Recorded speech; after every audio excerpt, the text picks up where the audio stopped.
বন্ধুরা, সামনেই তো পুজো আসছে, তো এরকম পুজোর সময় যদি নিরামিষ ঝরঝরে পোলাও আর আলুর দম হয়, কীরকম হয় বলো তো।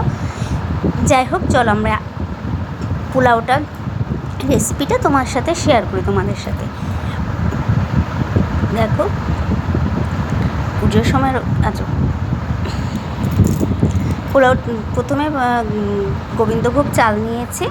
চালটাকে আমি ধুয়ে ভালো করে জল ঝরিয়ে একটা ঝাঁঝরির মধ্যে রেখে দিয়েছি আধা ঘন্টার মতন। তারপরে চালটার মধ্যে একটু ঘি, একটু লবণ, একটু হলুদ মাখিয়ে আবার 10 মিনিট মতো রেস্টে রেখেছি।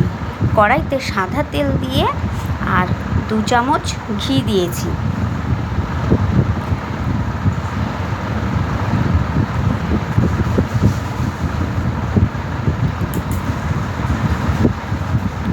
তারপরে ঘি আর তেলটা গরম হওয়ার পর ততক্ষণ অপেক্ষা করবো। তারপর 2টো তেজপাতা, 4টে লবঙ্গ আর 4টে এলাচ দানা দিয়েছি, তার সাথে একটু আদাও দিয়েছি। দিয়ে একটু ভালো করে একটু ভাজা করে নেব। নিয়ে চালটা দিয়ে দেবো। দিয়ে চালটাকে একটু ভালো করে নাড়িয়ে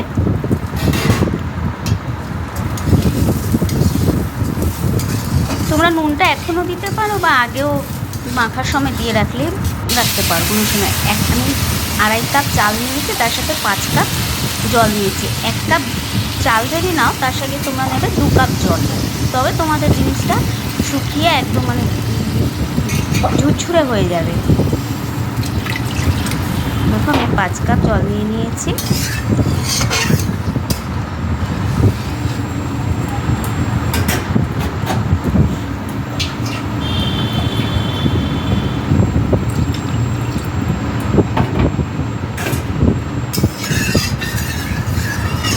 ভালো করে একটু নাড়িয়ে নিতে হবে।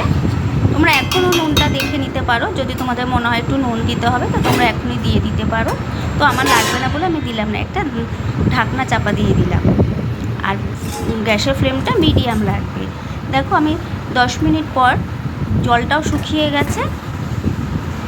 দেখো, একদম পুরো ঝুরঝুরে হয়ে গেছে।